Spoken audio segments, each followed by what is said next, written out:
நம்ம ஒரு பெரிய பாரம்பரியம் மிக்க சமூகம்.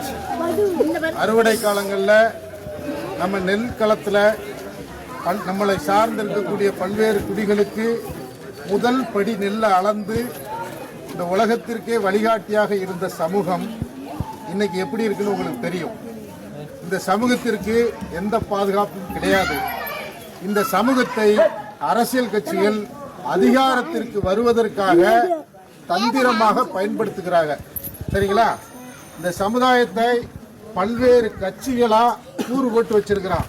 ஒவ்வொரு ஊருக்குள்ளேயும் திமுகவுக்கு ஒரு கூட்டம் இருக்குது, அண்ணா திமுகவுக்கு ஒரு கூட்டம் இருக்குது, பிஜேபிக்கு ஒரு கூட்டம் இருக்குது, இங்க இருக்கக்கூடிய அத்தனை அரசியல் கட்சிகளுக்கும் ஒரு கூட்டம் இருக்குது. இன்னைக்கு வந்திருக்கிற வெற்றி கழகத்திற்கு கூட ஒரு கூட்டம் இருக்குது.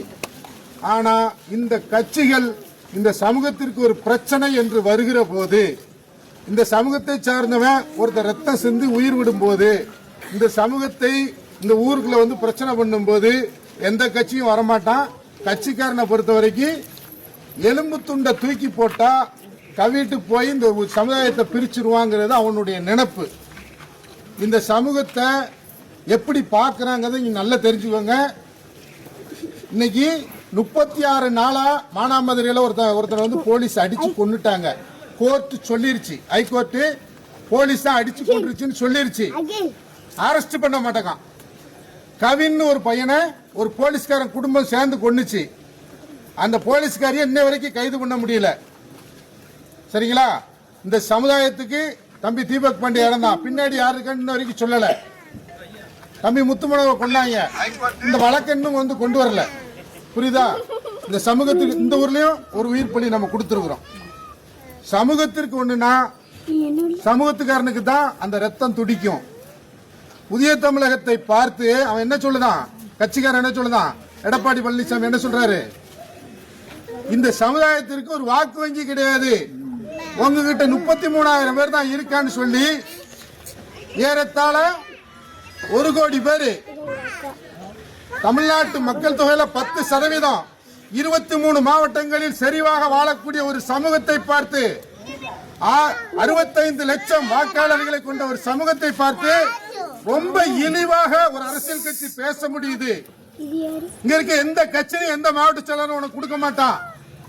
இவ்வளவு அநீதிகளை செஞ்சாலும் நீ ஓட்டு போடும்போது யாருக்கு போடுறன்னா சமுதாயத்துக்காரனை பார்த்து போட மாட்டேங்க. அதனாலதான் உங்களை பிரச்சனையை நம்ம சந்திக்கும். இதையெல்லாம் உணர்ந்து கொண்டுதான் இந்த தேர்தல் வந்து எல்லாவனுக்கும் தேர்தல், ஆட்சியை பிடிக்கிற தேர்தல். நமக்கு இது ஒரு போர். இதுல நாம தோத்தோம் அப்படின்னா சமுதாயத்தை அழிச்சிருவான். அரசியல் கட்சியில பதவி கிடையாது, ஆட்சி அதிகாரத்தில் பங்கு கிடையாது, தேர்தலில் நமக்கு பிரதிநிதித்துவம் கிடையாது, எதுவுமே கிடையாதுங்கிற ஒரு நிலையை உருவாக்கி வச்சிருக்கான். அதையெல்லாம் உடைத்துதான் புதிய தமிழகம் சார்பாக நம்முடைய அன்பு தம்பி தீபக் பாண்டியனுடைய சகோதரி தேர்தலில் நிற்காங்க. நீங்க ஓட்டு போடுறது சமுதாயத்துக்கு மட்டும் இல்ல, இருக்கக்கூடிய சின்ன பிள்ளைங்க நாளைக்கு தலை நிமிர்ந்து இந்த ஊர்ல பாதுகாப்போடு பள்ளிக்கூடத்துக்கு போகணும், தொழில் செய்யணும், ஒரு அரசியல்ல முன்னுக்கு வரணும், எல்லாம் செய்யணும். அப்படின்னா சமூகத்திற்கு பாதுகாப்பு வேணும். பாதுகாப்பு வேணுங்கிறத மனசுல வச்சுக்கோங்க. நீங்க போடுற ஒரு ஓட்டு இந்த சமுதாயத்தினுடைய தலைவிதியை வந்து தீர்மானிக்கக்கூடிய ஓட்டு. வருவான் 500 ரூபா கொடுப்பான், 5 வருஷத்துக்கு 1862 நாள், ஒரு நாளைக்கு 30 விசாக்கு பெறாதவங்களை 500 ரூபா கொடுத்து 28 விசாக்கு தான் விலை பேசான். வெறும் 28 விசாக்கு உங்களை விலை பேசிட்டு இருக்கிறான். 28 காசு உங்களால ஒரு நாளைக்கு சம்பாத்தியம் பண்ண முடியாதா? அவன் கொடுக்க 500 ரூபா தான் உங்களுக்கு பெருசா? அவன் அதனாலதான் 500 ரூபா கொடுத்தா எலும்பு துண்டுக்கு அலையிற நாய் மாதிரி நம்மளை மதிப்பான். நல்லா தெரிஞ்சுக்கோங்க. இந்த ஓட்டு நீங்க போடுற ஓட்டு ஒண்ணு ஒரு துப்பாக்கியில இருந்து வெளியே வர்ற தோட்டாக்கு சமம் அப்படிங்கிறத புரிஞ்சுக்கோங்க. ஓட்டை போடுங்க. சமூகத்தினுடைய தலைவிதியை மாற்றுவதை நாங்க பாத்துக்கிறோம். நீங்க எங்களுக்கு ஓட்டு போடாம அரசியல் கட்சிக்காரனுக்கு ஓட்டு போட்டீங்கன்னா இந்த சமூகம் இந்த நிலையில இருந்து இன்னும் கொஞ்சம் கீழே போயிடும். இங்க யாருக்கும் பாதுகாப்பெல்லாம் கிடையாது. போராடக்கூடியவன் போராடுவான், சாமானிய உழைக்கும் மக்கள் என்ன செய்வான்? புரிஞ்சுக்கோங்க. ரொம்ப ஆழங்கப்பட்டு தான் நாங்க சொல்றோம். நீங்க ஏதோ வந்து உங்களை பார்த்து ஓட்டு போடுறதுக்காண்டி பேசணும்லாம் பேசல. ஒவ்வொரு ஊரும் எப்படி இருக்கு, இந்த ஊர்ல என்ன அரசு திட்டங்கள் வந்திருக்குது?